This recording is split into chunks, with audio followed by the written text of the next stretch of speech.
With Air Max Day just around the corner, I was inspired to break out some classic Air Maxes and then some of my favorite Air Max hybrids. We're going to start here with the infrared Air Max 90s. We've got the pair from the History of Air pack, the pair from the One Time Only pack, and then the pair from the Air Force One 25th Anniversary pack.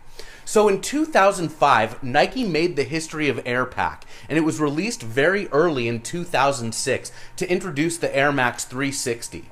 The original History of Air pack featured 8 shoes: the Air Max 1, this pair of Air Max 90s, an Air 180, an Air Max 93, an Air Max 95, an Air Max 97, an Air Max 2003, and then the unveiling of the Air Max 360.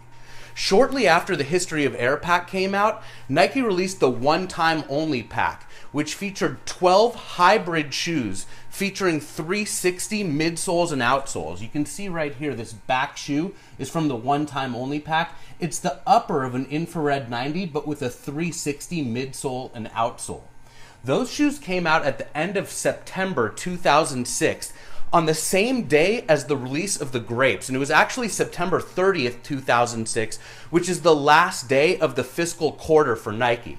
And I remember that day thinking, wow, like 13 heavy hitter shoes, the first time they ever released the Grape Retros, and then 12 pairs of Air Maxes, and each one of those one-time only Air Maxes retailed for $200, which was unheard of at the time. The next year, in 2007, Nike celebrated the 25th anniversary of the Air Force One, and they did it with a whole bunch of amazing Air Force Ones, including the infrared Air Max 90 inspired ones that you see in the back there. I want to walk you through each and every one of these shoes up close and personal. By the way, you'll notice these air bubbles on the side here. I went wild when the History of Air pack came out. I actually bought out the entire stock at a store called The Attic in San Diego. And then the next day I went to Nike in Beverly Hills and bought out their stock, and they actually gave me the displays. So we might as well put them to use. And when we check out these shoes up close and personal, let's have a look at them sitting on top of these air bubbles. So let's start with the infrared Air Max 90 from the History of Air pack, and we got to look at the box. I love dissecting the boxes of shoes. They tell so many stories. So Air Max 90 Classic, the History of Air shoes were called Classics, but look at that price from Foot Locker, $79.99.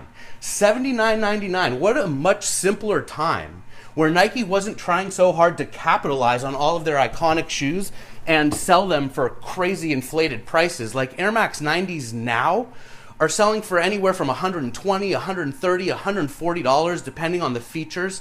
It's just crazy.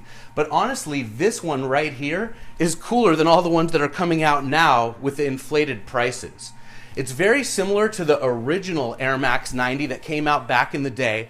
That shoe was called the Air Max 3. It was designed by Tinker Hatfield. They're actually slated to release this shoe again this upcoming year, and it will look even more OG than this one does. Like the mesh and the details of the shoe will be even better. Let's have a look right here at that toe, that beautiful mesh. This shoe is just absolutely beautiful. And one of my favorite features of the Air Max 90 is going to be that little heart on the back there. Let's have a look at the Air Max 90 360 from the One Time Only pack. Look at that right there. Beautiful. I fell in love with the One Time Only pack as soon as I saw it. I thought that the Air Max 360 technology was so cutting edge, so ahead of its time, so much air. And then when I saw it on these iconic models, like the infrared 90, I just completely fell in love with them. And that's why I bought out the stock at the Attic and then bought out the stock at Nike Beverly Hills. And I paid full price for all the shoes, $200 each. And I learned a big lesson, and that is that it's very hard to make money off of shoes at retail, like very hard. It takes a very certain pair of shoes to be able to buy at retail and then flip it and make money, like Air Jordan Retros and some limited edition foams. But the vast majority of shoes, it's tough to buy for retail and then flip them, especially when you have all of the fees associated with the transactions and also shipping and all that stuff. I learned a valuable lesson spending tens of thousands of dollars on these one-time onlys. Let's look at these next to each other, in particular the back. I love those hearts right there. These shoes are virtually identical as far as the uppers are concerned. The main difference is just the midsole and the outsole with that 360 technology. But there you have it, the one-time only Air Max 90 infrared. It's crazy actually that when they released the one-time only pack, and then a year later the Air Force Ones that we'll look at shortly, they never made Air Max 1s. They didn't make an Air Max 1 360 as a part of that pack, and they didn't make an Air Force One that looked like the Air Max 1. And it's crazy because all of this celebration of air really got started with the Air Max 1. As we put this one-time only away, you can see right there the box, $200. My boy Garrett sold these shoes to me at Nike Beverly Hills. I've been buying shoes from Nike at Beverly Hills since I was a kid, and a lot of times from the same people as when I was like a teenager in high school. Let's break out the Air Force Ones. Black box, Air Force One Low Premium.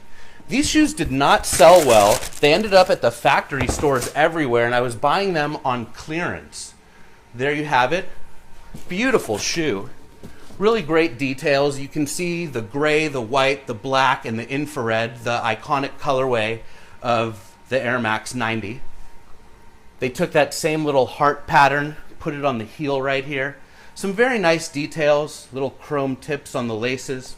I like these shoes a lot. I had an exhibit in the ShoeZeum inspired by Nelly's song, Air Force Ones, Gimme 2 Pairs, and it was an Air Force One and then the shoe that inspired the Air Force One. So if you could imagine an infrared 90 alongside the Air Force One and the history of air, and it was like just a celebration of the Air Force One. It was an awesome exhibit. Let's now move these out of the way.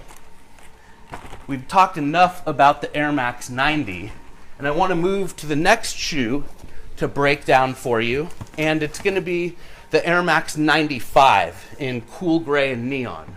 We'll start there with the pair from the History of Air pack, the Air Max 95 Classic. Then, of course, you know the next shoe that we're going to break out is going to be the one-time only pair with the 360 midsole and outsole. Another shoe that I fell in love with at first sight. And then the Air Force One that goes along with this is really cool too. Instead of being a premium like the 90s were, these are Supremes, and they have a visible air window on the back. So we'll put that here. And then let's talk stories about these shoes. Here we go. Let's bring our air bubble display back, and we'll break out the 95 from the History of Air pack. So it was designed by Sergio Lozano. This shoe was inspired by the human body. Let's talk about that for a second. This is supposed to represent the spine. These granulated layers right here are muscles. The breathable mesh is supposed to be skin. And then, of course, the lacing right here represents the rib cage. Very, very cool shoe. Now, originally when the 95 came out, it had tuned air. But in the retro era, they stopped with the tuned air, so it's just regular air. The 95 is the first Air Max to feature 3M accents. Like you can see little bits and pieces of it on the back here, also here. The 97 went all out a couple years later, going 3M everywhere, but it really got started here with the little bits and pieces. You'll notice right here the air in the front of the Air Max 95. Over the years, Nike Air Maxes got more and more air, and one of the cool things about that original History of Air pack is you can sort of follow the evolution from the Air Max 1 to the 360. And when you look here at the 95, it's the first time in that pack that you're going to see air up in the front of the shoe. Very, very cool. I love this shoe. I actually picked up a bunch of these at Camarillo Nike outlet for $59.99. I got a phone call from the guy in footwear. He said they got 20 pairs in. At the time I was living in San Diego. I drove 3.5 hours to Camarillo, 3.5 hours back. I was able to pick up 18 of the pairs, and I was so excited. I'm telling you, when these History of Air shoes came out, when the one-time only pack came out, when the Air Force Ones came out, it was a much different time to be buying and collecting sneakers. Let's work our way over to the one-time only. Here it is. Beautiful shoe. Same thing, just the upper of the Air Max 95 in that cool gray and neon yellow with the 360 midsole and outsole. You should compare them next to one another. Incidentally, this cool gray colorway on the 95 was the inspiration for cool gray Air Jordan 11s. Gentry Humphrey told me that when he visited the ShoeZeum. I want to show you another cool little detail. Look at the logo for Air Max. You'll notice that the R in Air becomes the M in Max. Nice little detail right there, and of course you know it's going to be mimicked on the 360 one time only. I love just like looking at all the little details that are just so often overlooked by other people. Let's break out the Air Force One now. Great story with these shoes.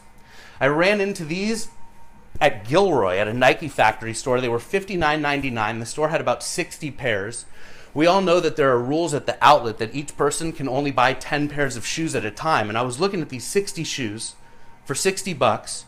And it was actually a 30% off sale, so they were going to be 42 bucks. And I was looking at them, and I was like, if I try to buy 10 of these right now, they're going to see what I'm doing, and I'm not going to be able to buy more than 10. And it was a busy Saturday afternoon.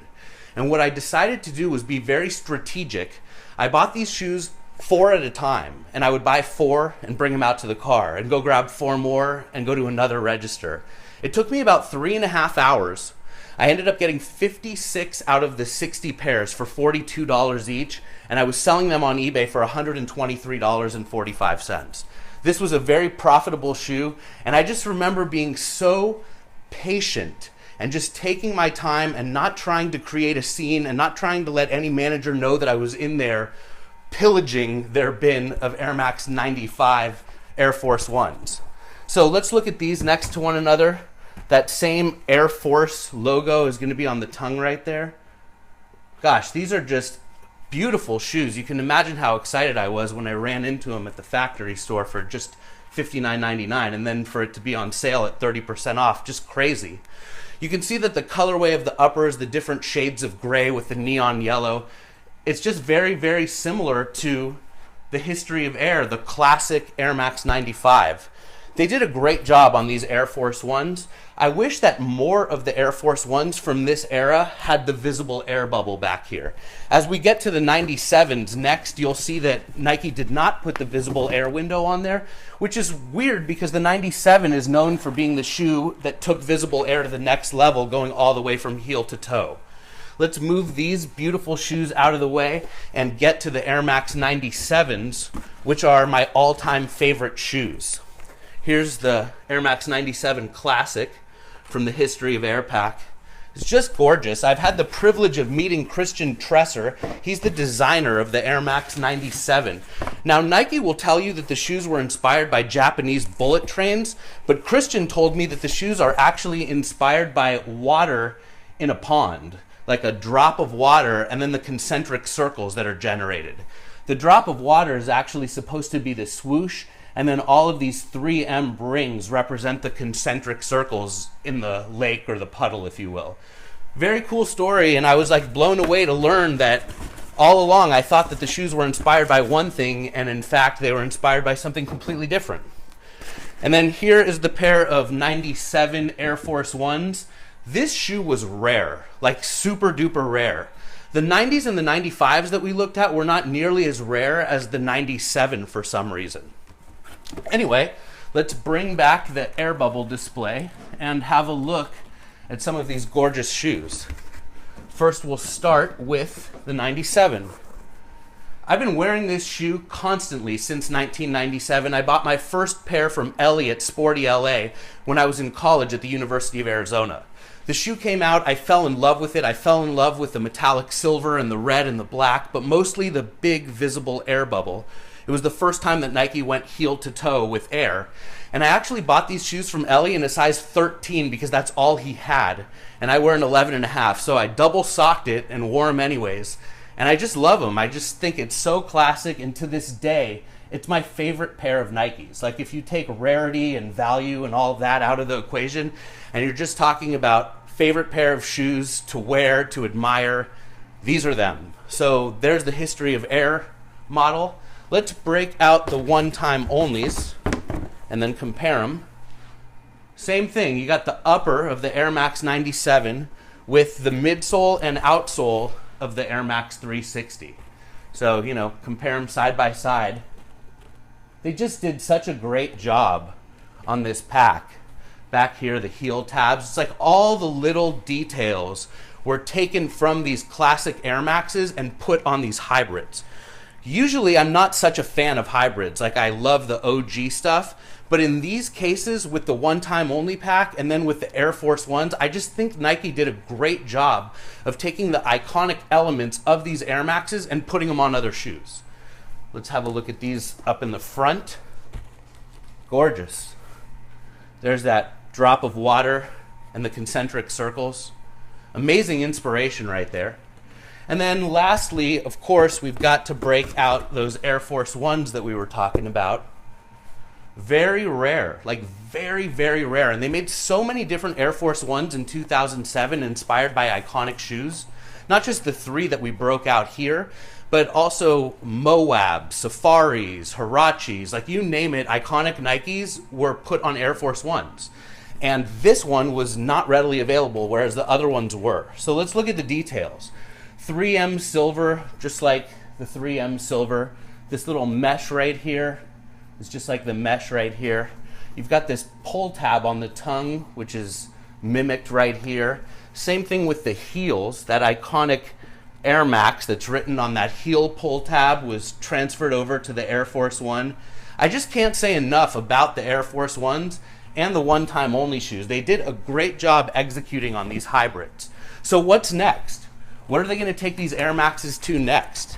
I'd love to see them do Dunk SB lows inspired by the iconic Air Maxes. And they don't need to just do these ones. Like, they could include the Air Max 1. I don't know why they never did the Air Max 1 with the one-time only pack, and I don't know why they didn't do the Air Max 1 with the Air Force Ones in 2007. But nowadays they're more into storytelling than ever, and I'm sure that they'll get back to doing more hybrids based on these Air Maxes, and I can't imagine that they would skip the Air Max 1, which is where it all began. It's been a great pleasure introducing you to these 9 pairs of shoes, 3 from the history of Air Pack, 3 from the one-time only pack, and 3 from the 2007 25th anniversary of the Air Force One.